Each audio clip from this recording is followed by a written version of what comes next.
បាទសួស្តីបងប្អូនប្រិមិត្តពុកម៉ែបងប្អូនទាំងអស់គ្នាជាពិសេសប្រិមិត្តដែលនិយមតាមដាននិងផ្សងសំណាងជាមួយឆ្នោតយួនសូមស្វាគមន៍មកកាន់ Channel ផ្សាយឆ្នោត3របស់ពួកយើងសាជាថ្មីម្ដងទៀតបាទជួបគ្នាជាមួយ Admin នៅថ្ងៃនេះគឺត្រូវនឹងថ្ងៃទី28ខែមិថុនាពុកម៉ែបងប្អូនដឹងទេថាថ្ងៃនេះ Admin មានលេខល្អមែនទែនហើយក៏បានសម្រិតសម្រាំងដើម្បីនាំយកនៅក្របលេខពិសេសដែលមានសង្ឃឹមខ្ពស់មកចែកជូនបងប្អូនយកទៅផ្សងសំណាងហៅលៀបហៅជ័យហៅលុយ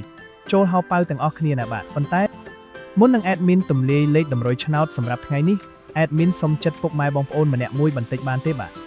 សូមជួយចុចប៊ូតុង Subscribe ម្នាក់មួយព្រមទាំងចុច Like និង Comment ពាក្យថាហេងនៅក្រោមវីដេអូនេះម្នាក់មួយផងដើម្បីជាកម្លាំងចិត្តដ៏ធំធេងសម្រាប់ Admin ក្នុងការខំប្រឹងរកលេខល្អៗលេខឈុតមកចែកជូនបងប្អូនដោយឥតគិតថ្លៃជារៀងរាល់ថ្ងៃហើយការចុច Subscribe នេះដែរក៏ដើម្បីឲ្យពុកម៉ែបងប្អូនអាចទទួលបានវីដេអូ100ឆ្នោតមុនគេបង្កើនឱកាសហេងមុនគេជារៀងរាល់ថ្ងៃផងដែរណាពុកម៉ែបងប្អូនតោះបើចុចរួចរាល់ហើយកុំឲ្យខាតពេលយូរយើងទៅមើលលេខសំណាងថ្ងៃនេះទាំងអស់គ្នាអូខេបងប្អូនចំពោះលេខត្រេង2ខ្ទង់ដែល Admin បានសម្រាំងទុកយ៉ាងស្អាតសម្រាប់ថ្ងៃនេះរួមមានខ្ទង់ទី1គឺលេខ81ខ្ទង់ទី2គឺលេខ54ខ្ទង់ទី3គឺលេខ78និងខ្ទង់ចុងក្រោយគឺលេខ48ចំណែកឯឆ្នោត3ខ្ទង់វិញម្ដងដែលជាលេខធំលេខបុកប៉ុសបងប្អូនអាចយកទៅលេងគុណបានគឺមានលេខ584គុណនិងលេខ153គុណបាទ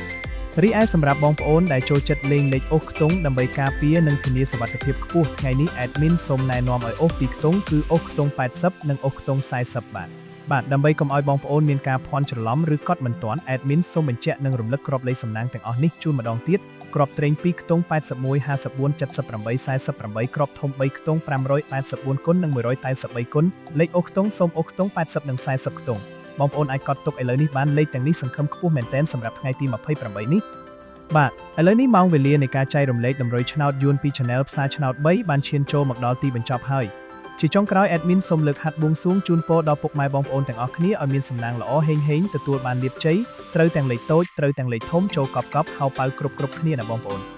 បាទសូមជម្រាបលានិងជួបគ្នានៅថ្ងៃស្អែកជាបន្តទៀតជាមួយ Admin ដដែលសំណាងល្អទាំងអស់គ្នាណាបាយ